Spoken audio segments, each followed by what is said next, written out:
একটু জোরে আওয়াজ করে বলতে হবে আল্লাহু আকবার। হয় নাই, হয় নাই, দুই হাত তুলে বলেন আল্লাহু আকবার। এবার কিছুটা হইছে, ঈমান বাড়ানোর জন্য আবার বলেন আল্লাহু আকবার। ওয়া নাশহাদু আন্না সাইয়্যিদানা ওয়া নাবিয়ানা ওয়া শাফি'ানা ওয়া হাবিবানা ওয়া তাবিবানা ওয়া তাবিবা কুলুবি আরওয়াহিনা ওয়া সানাদানা ওয়া আওলানা ওয়া মাওলানা মুহাম্মাদান আবদুহু ওয়া রাসূলুহু। أما بعد فأعوذ بالله من الشيطان الرجيم. بسم الله الرحمن الرحيم. يا أيها الذين آمنوا استعينوا بالصبر والصلاة إن الله مع الصابرين.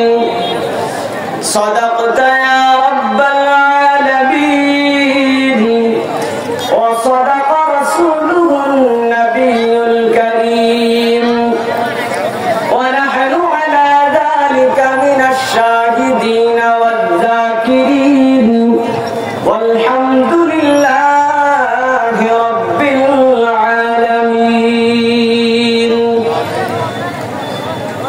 পৃথিবী না জানো আমি তো জানি, পৃথিবী না জানো আমি তো জানি, আমি কি পাপ করেছি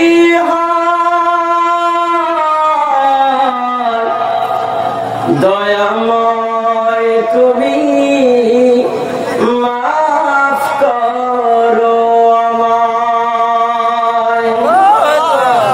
আমার পাপের করলে বিচার,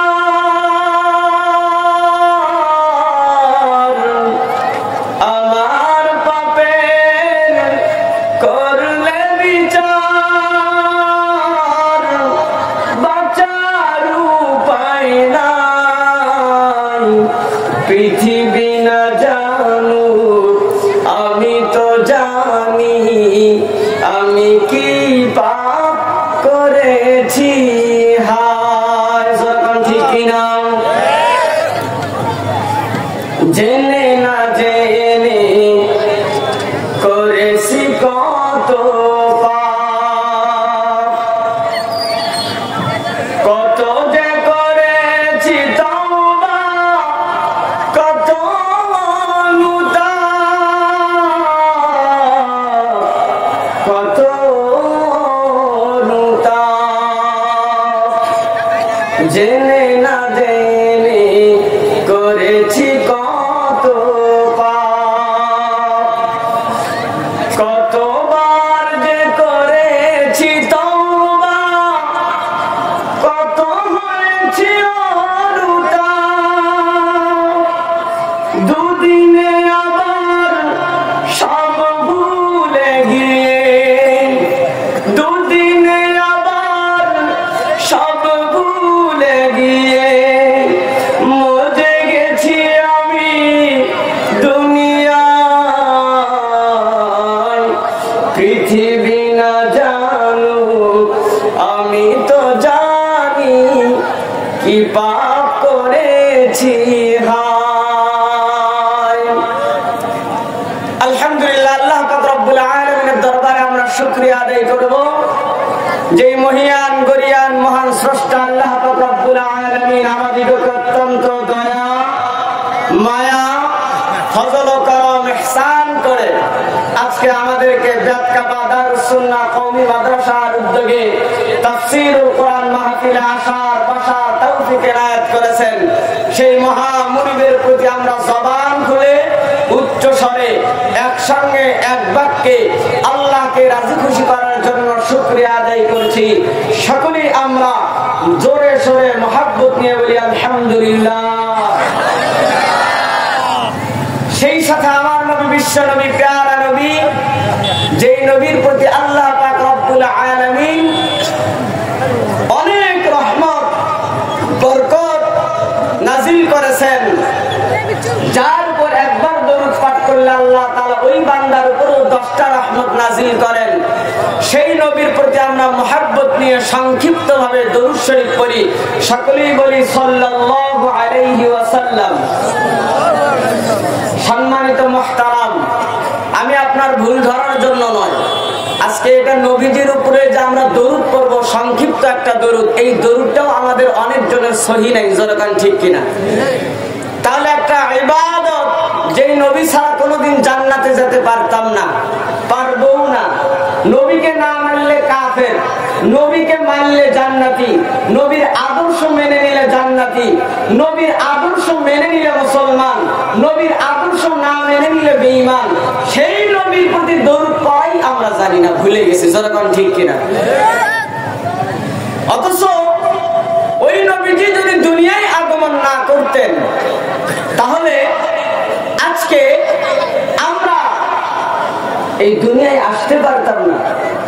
এমনকি নবীজি যদি দিন প্রতিষ্ঠা না করে যেতেন, তাহলে আমার মা বাবা মুসলমান দাবি করতে পারতো না, আমিও মুসলমান দাবি করতে পারতাম না, আমাদের দাদা দাদিরাও মুসলমান দাবি করতে পারতো না। আজকে আমার নামাজ নাই, আমার কোরআন নাই, আমার জিকির আজকার নাই, আল্লাহর প্রতি ভয় ভীতি নাই, তারপরও মুসলমান দাবি করি। কারণ কি? মা বাবা মুসলমান, দাদা দাদি মুসলমান, নানা নানি মুসলমান।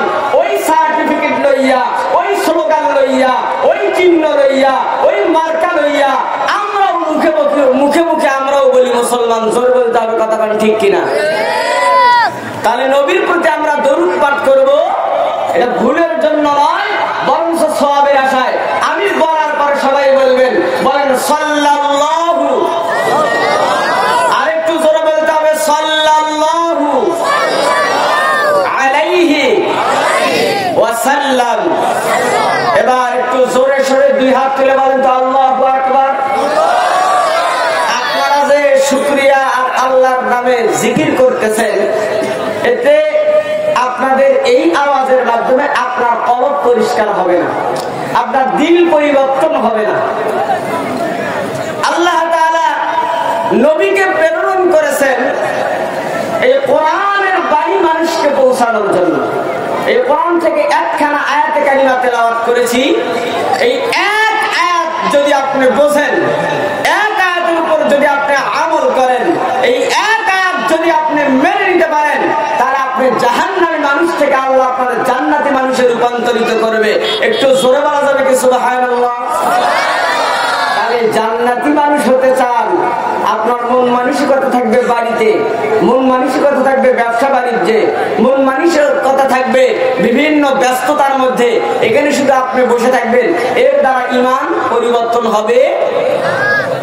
এই জন্য আগে ঈমানটা পরিশুদ্ধ করে নেই, আগে ঈমানটা শুদ্ধ করে নেই, ঈমানি জজবাটা আগে বাড়ায় নেই।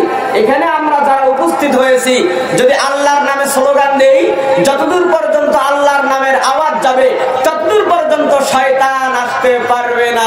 একটু জোরে বলা যাবে কি মারহাবা? আলহামদুলিল্লাহ। আমি এখন গোছায় নিয়েই আলোচনায় শুরু চলে যাব। আমি কোনো হাসি তামাশার বক্তা নই, হাসি তামাশা আমি করাইও না। আল্লাহ তাআলা আমার যতটুকু ইলম দান করেছেন, এই ইলম থেকে আপনাদেরকে আমি ওয়াজ নসিহত শোনাবো, যাতে করে আমার জীবনও পরিবর্তন হয়, আপনার জীবনও পরিবর্তন হয়। আল্লাহ তাআলা সকলকে কবুল মঞ্জুর করুক, জোরে বলেন আমিন। এবার আসুন, আল্লাহ তাআলা আমাদেরকে এই দুনিয়ায় প্রেরণ করেছে কার ইবাদত করার জন্য? সবাই বলেন, কার ইবাদতের জন্য? তাহলে আল্লাহর দেওয়া জবান, আল্লাহর দেওয়া কণ্ঠ, আল্লাহর দেওয়া সুর, আল্লাহর দেওয়া সাহস দিয়ে যদি আল্লাহর নাম না নিতে পারেন, তাহলে এটা কি ইবাদত হইল না মুনাফিকি হইল? এই জন্য যারা যেখানে আছেন, এখান থেকে এতক্ষণ পর্যন্ত সুবহানাল্লাহ, আলহামদুলিল্লাহ, আল্লাহু আকবার বলছেন, আলহামদুলিল্লাহ, ফেরেশতারা দেখছে কি দেখে নাই? আমার আল্লাহ দেখছে কি দেখে নাই? জোরে বলেন, দেখছেন কি দেখে নাই? তাহলে একটা রেকর্ড হয়ে গেছে। আপনি যদি গ্রামের মধ্যে সব থেকে দামি বাড়ি বানান, এটা একটা রেকর্ড হয়। সব থেকে যদি জায়গা জমি বেশি ক্রয় করেন, এটা এটা একটা রেকর্ড হয়। সব থেকে বড় যদি ব্যবসায়ী হন, এটা একটা রেকর্ড হয়। খেলার মধ্যে যদি সেঞ্চুরি করেন, এটা একটা রেকর্ড হয়। যদি হ্যাট্রিক করেন, এটা একটা রেকর্ড হয়ে যায়। আপনার বাড়ি গাড়ি যদি সব থেকে সুন্দর হয়, গাড়িটা যদি সব থেকে দামি হয়, এটাও একটা রেকর্ড হয়ে যায়। কিন্তু এগুলো সব দুনিয়া, আখিরাতের জন্য মুসলমান হওয়া সত্ত্বেও কোনো রেকর্ড আমাদের নাই। আপনাকে যদি বলা হয়, বন্ধু আপনাকে সারা রাত কোরআন করেছেন, বলে না হুজুর এটা তো কোনোদিন করি নাই। সারা রাতকে আপনি তাহাজ্জুদের নামাজ পড়ছেন, তাও তো কোনোদিন করি নাই। আপনি কি জীবনের সব মাল আল্লাহর জন্য ওয়াকফ করে দিয়েছেন, তাও তো কোনোদিন করেন নাই। আপনি কি 5 ওয়াক্ত নামাজের পাশাপাশি, জামাতের সাথে পড়ার পাশাপাশি আপনি আওয়াবিনের নামাজ, চারটের নামাজ, ইশরাকের নামাজ এগুলো নিয়মিত পড়েছেন, সে রেকর্ডও আপনার নাই। তাহলে আপনি মুসলমান হইয়া একটাও আখিরাতের জন্য রেকর্ড নাই। আজকের এই মাহফিলে এমন একটা রেকর্ড করব, যেই রেকর্ডটা আল্লাহ তাআলা যেন আমাদের নাজাতের ওসিলা বানায় দেয়। আমরা এতক্ষণ পর্যন্ত বসে থেকে নারায়ে তাকবীর বলছি, লিল্লাহে তাকবীর বলছি, আল্লাহু আকবার বলছি, সুবহানাল্লাহ বলছি, আলহামদুলিল্লাহ বলছি। এবার আমরা দাঁড়ায় থাকিয়া দুই হাত কান করিয়া আল্লাহর নামের স্লোগান দেব, ঈমান নিয়ে, জজবা নিয়ে, আল্লাহর দেওয়া সাহস দিয়ে, আল্লাহর দেওয়া কণ্ঠ দিয়ে, আল্লাহর দেওয়া সুর দিয়ে একসঙ্গে এক বাক্যে সকলেই দাঁড়া আল্লাহর নামে তাকবীর দিতে পারবো তো ইনশাআল্লাহ? এটা নতুন রেকর্ড হবে। এবং দাঁড়ানোর পর যে যেখানে আছেন মেহেরবানি করে ওখান থেকে সামনে আগায় আসবেন এবং ফাঁকা জায়গাগুলো পূরণ করে নেবেন। যেই ফাঁকা জায়গাগুলো দেখতেছেন এখানে শয়তান এসে বসবে, আর এই শয়তান বসার কারণে আপনার ওয়াজ কাজে আসবে না, আপনি কোনোদিন পরিবর্তন হতে পারবেন না। কারণ কি, একদিন না একদিন আপনার মরণ হবে। মরণের আগে আপনি বেঈমান হয়ে যদি মারা যান, জান্নাতের আশা তো দূরে থাকলো, জাহান্নাম ছাড়া কোনো উপায় নাই। জনগণ ঠিক কিনা? একদিন তোমার সোনার শরীর, একদিন তোমার সোনার শরীর থাকবে না রে হায়, মাটির দেহ মাটির সাথে মিশবে রে ধুলায়। সরকার ঠিক কিনা? এ মুসলমান বন্ধু আমার, হতে পারে এই মাহফিল আপনার জীবনের শেষ মাহফিল, হতে পারে বক্তার জীবনের শেষ মাহফিল, হতে পারে এই রাতটাই আপনার জীবনের শেষ রাত। এই জন্য মুসলমান বন্ধুরা যারা রাস্তাঘাটে আছেন, যারা বাহিরে আছেন, যারা দোকানপাটে আছেন, যারা বাড়িতে আছেন, যারা ভাবতেছেন বক্তা যদি সুন্দর আলোচনা করে তাহলে মাহফিলের প্যান্ডেলে এসে বসে যাব, বন্ধুরে শয়তান তোমারে ধোঁকা দিতেছে, শয়তান ধোঁকা দিতেছে। মাহফিল হবে, কোরআনের তাফসীর হবে, ঈমানি নূর মানুষের অন্তরে ঢুকবে। কিন্তু যারা রাস্তাঘাটে আছেন, যারা বাড়িতে আছেন, যারা ঘুরে বেড়াচ্ছেন, এরা ঘুরে বেড়াতেই থাকবেন, কিন্তু আল্লাহ তাআলা এদের অন্তরে হেদায়েতের নূর দিবে না, যার ফলে মাহফিলে এসে বসতে তারা পারবে না। এইভাবেই ঘোরাঘাটি করিয়া তারা মাহফিল শেষ করে দিবে। সরকার ঠিক কিনা? এই জন্য আমি আপনাদেরকে আবার বলতেছি, আমরা ঈমানি চেতনা নিয়ে জাগ্রত হয়ে আমরা এখানে বসে পড়বো।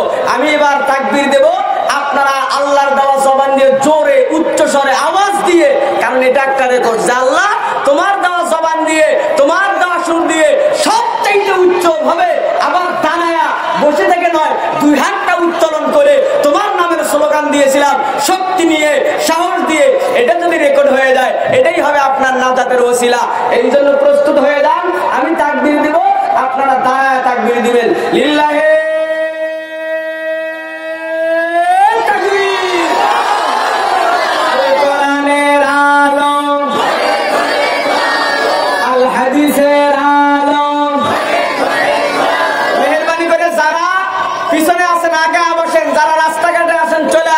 একটু তাকবীর দেন, লিল্লাহে তাকবীর। বসে পড়েন, আলহামদুলিল্লাহ, সকলেই বসে পড়েন, বসে পড়ুন।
করিয়া আমার মালিকরে পাওয়া যাবে।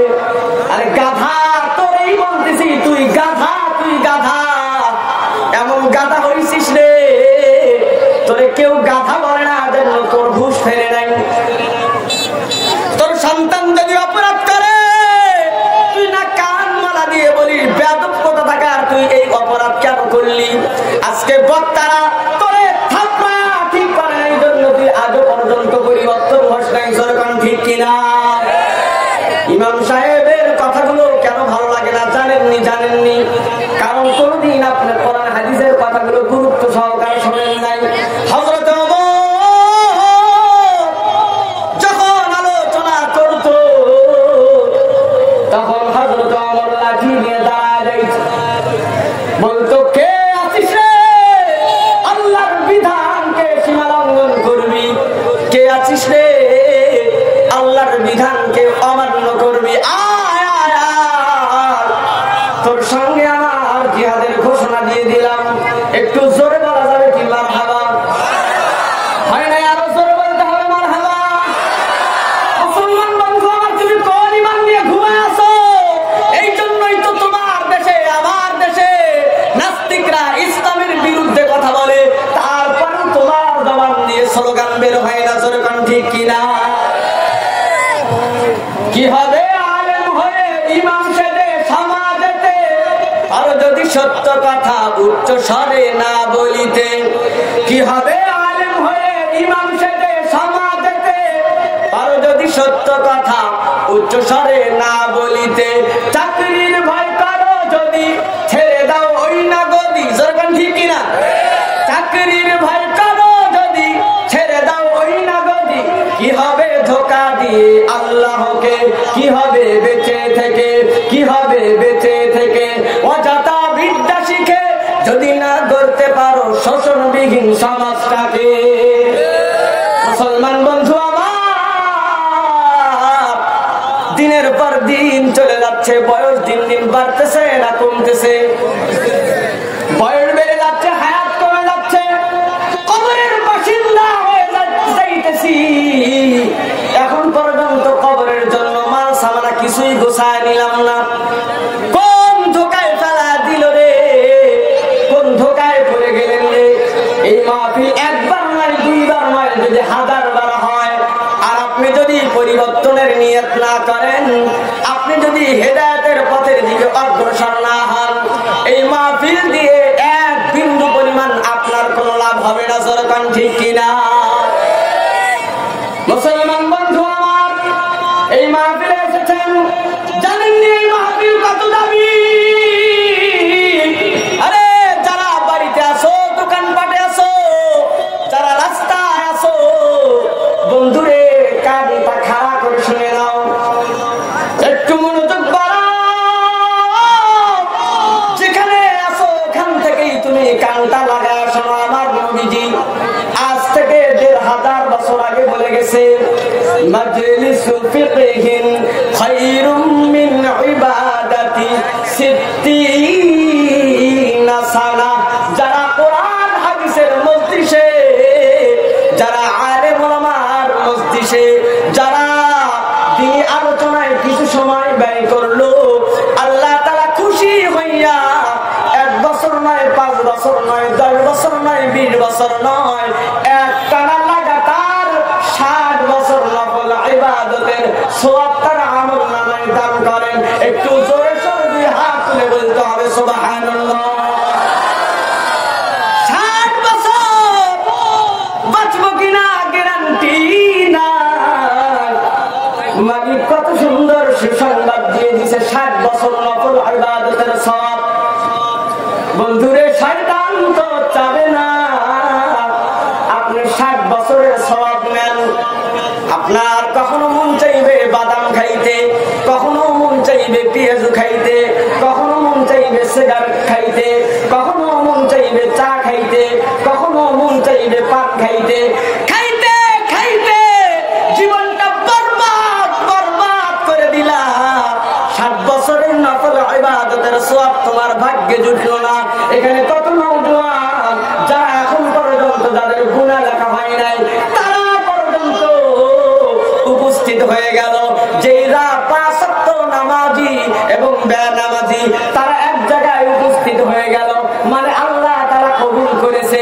মানে এই নয় নামাজ পড়েন না আপনি পৌঁছে গেছেন, তার মানে এই নয় আপনি কোরআন তেলাওয়াত করেন না আপনি পৌঁছে গেছেন। তারপরে মালিক বলে, বান্দা রে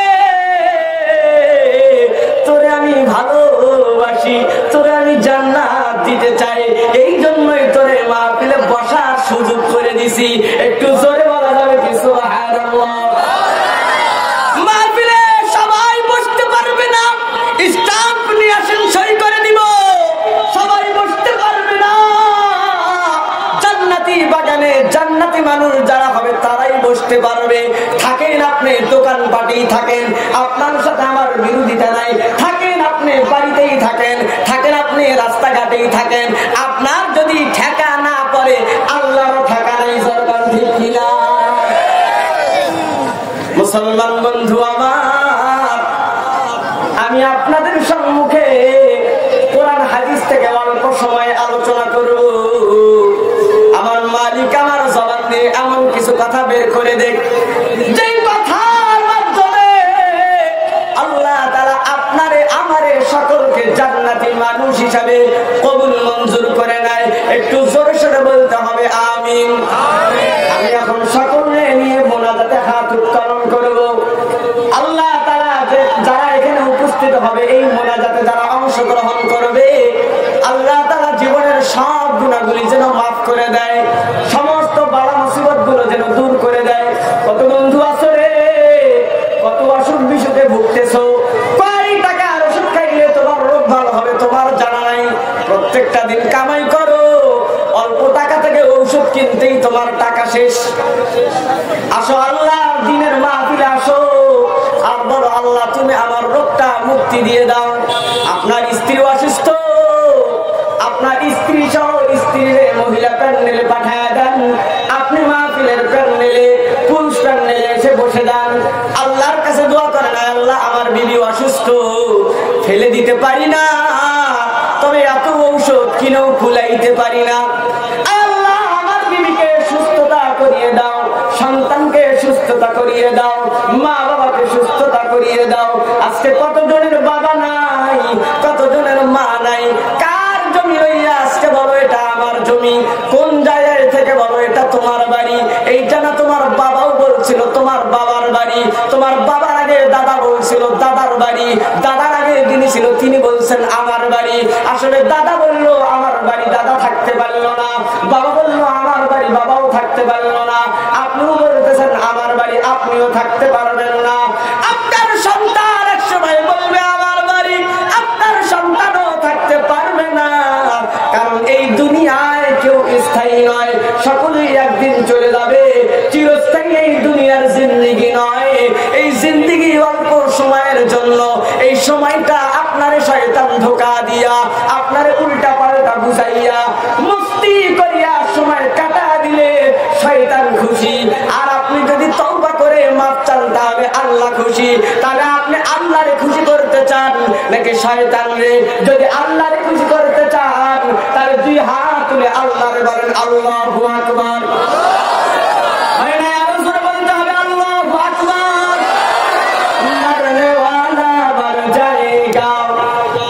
मरने वाला मर जाएगा, जीने वाला कोई नहीं,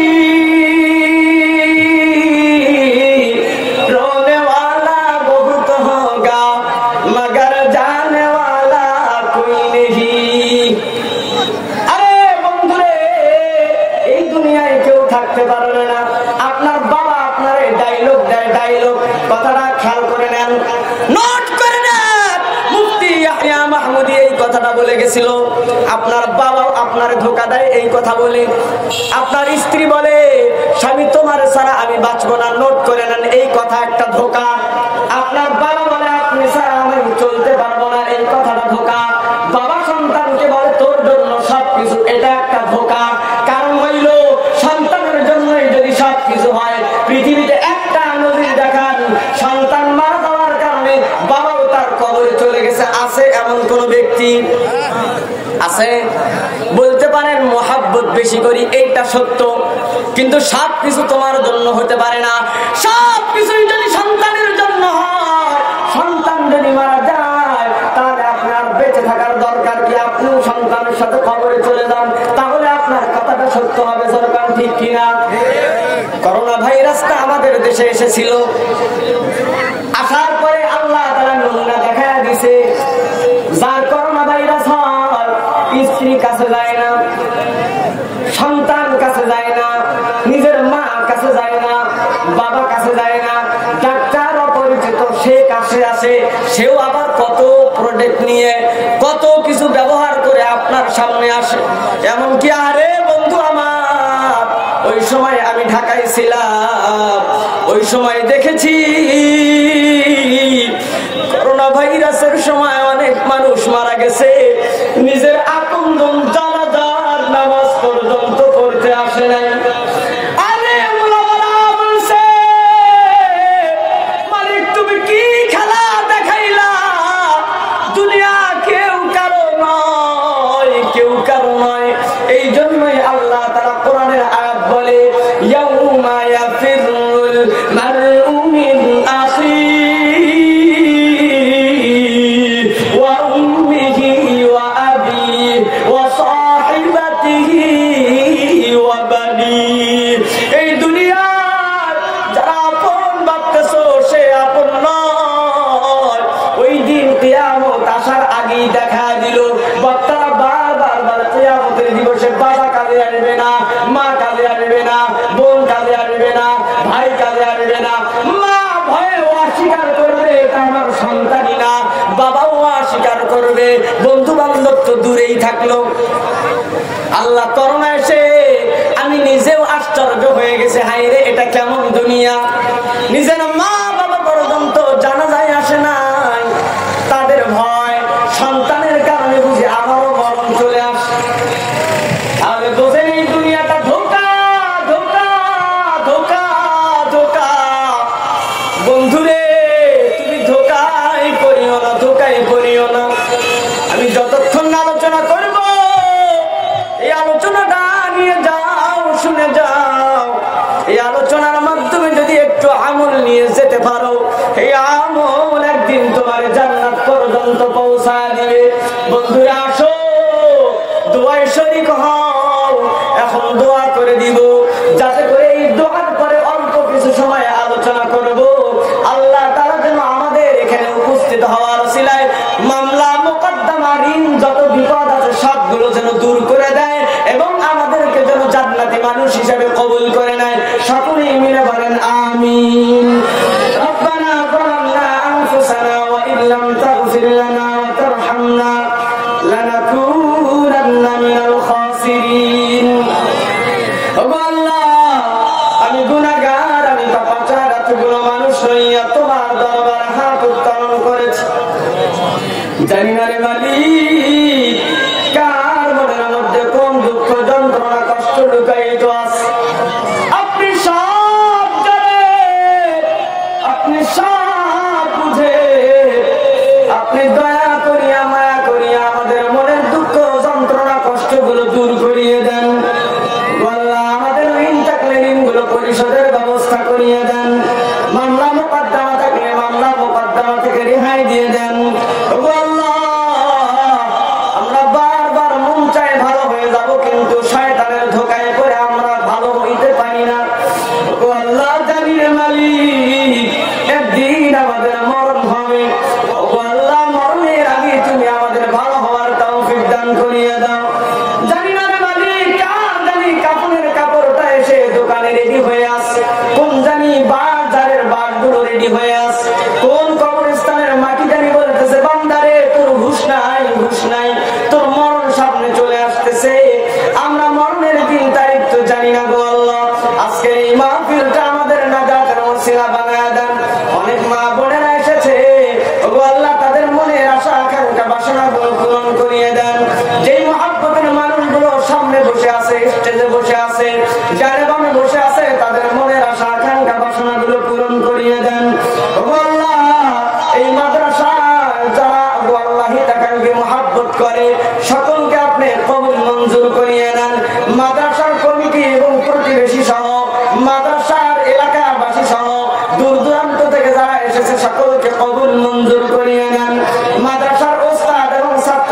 কবুল মঞ্জুর করিয়ে নেন। আমি গুনাহগারকেও আপনি কবুল মঞ্জুর করিয়ে নেন। আল্লাহ আপনার কাছে শেষ ফরিয়াদ, আমার জবান দিয়ে এমন কিছু কথা বের করিয়ে দেন যেই কথার মাধ্যমে বক্তা এবং শ্রোতা উভয় যেন জীবনের সব গুনাহ মাফ হইয়া নিষ্পাপ হয়ে যেন আমরা বাড়িতে যাইতে পারি। রব্বানা তাকাব্বাল মিন্না ইন্নাকা আনতাস সামিউল আলিম ওয়া তুব আলাইনা ইন্নাকা আনতাত তাওয়াবুর রহিম ওয়ারহামনা মা'হুম বিরহমাতিকা ইয়া আরহামার রাহিমিন। সকলে একটু জিকির করেন লা ইলাহা ইল্লাল্লাহ। যারা দূরে আছেন বসে না, লা ইলাহা ইল্লাল্লাহ। যার দিলে আছে আল্লাহর ভয়, আল্লাহ আল্লাহ সব সময়। যার দিলে আছে আল্লাহর ভয়, আল্লাহ আল্লাহ সব সময়। দিন দুনিয়া ভালো লাগে না, ভালো লাগে শুধু ইল্লাল্লাহ। লা ইলাহা ইল্লাল্লাহ, লা ইলাহা ইল্লাল্লাহ। সরাসরি জিকির করেন লা ইলাহা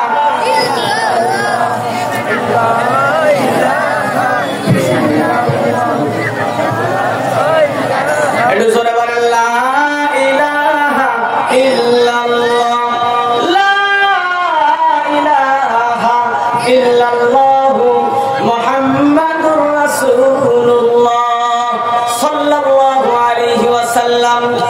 সম্মানিত মুহতারাম মুআজ্জাজ, আমার সামনে যারা আগত সমাগত নম্র ভদ্র ইমানদার মুত্তাকিন পরহেজগার আল্লাহওয়ালা নবী প্রেমিক রাসূল প্রেমিক আশিকিন যাকিরিন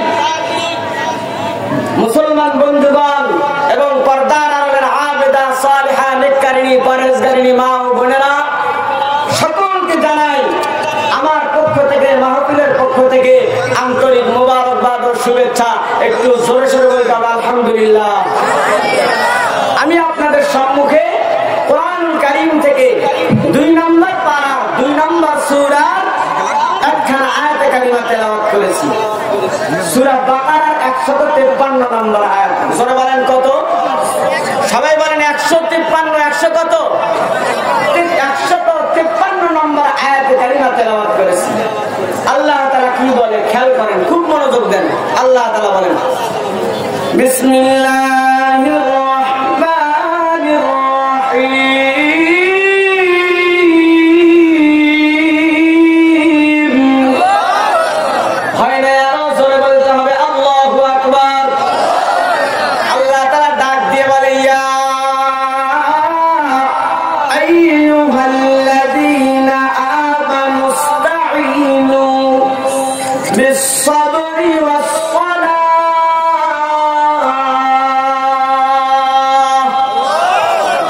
আল্লাহ তাআলা বলে ইয়া আইয়ুহাল্লাযীনা আমানু, হে ঈমানদারেরা। এটা বড় আদরের ডাক। আমাদের মা বাবারা যখন ডাক দেয় নাম রেখে দিছে আব্দুল্লাহ, নাম রেখে দিছে আব্দুর রহিম, নাম রেখে দিছে কত সুন্দর সুন্দর নাম। কিন্তু মহব্বত করিয়া ডাক দেয় বাবা আমার। এটা মহব্বত বেশি না কম? জোরে বলেন কম না বেশি? তা আমরা বলল মানুষ, মানুষের আরবি হইল ইনসান। আল্লাহ তাআলা বলতে পারতেন ইয়া ইনসান, কিন্তু আল্লাহ আদর করে ডাক দিয়ে বলে ইয়া আইয়ুহাল্লাযীনা আমানু, হে আমার আদরের মুহাব্বতের ঈমানদার বান্দা বান্দীগণ। একটু জোরে বলা যাবে কি মারহাবা? আল্লাহ তাআলা আদর করিয়া মুহাব্বত করিয়া যত্ন করিয়া ভালোবাসা ভরপুর দিয়ে বলে হে আমার আদরের ঈমানদারেরা। আরেকটু জোরে বলা যাবে কি আল্লাহু আকবার? বাবারে বাবা বলে ডাকলে খুশি হয়, মারে মা বলে ডাকলে খুশি হয়, আমার আল্লাহ রে আল্লাহ বলে ডাকলে খুশি হয়। এই জন্যই নামাজের শুরুতে আল্লাহু আকবার, রুকুতে যাইতেও আল্লাহু আকবার, সিজদায় যাইতেও আল্লাহু আকবার, আযানের শুরুতেও আল্লাহু আকবার। সেখানেও আল্লাহু আকবার।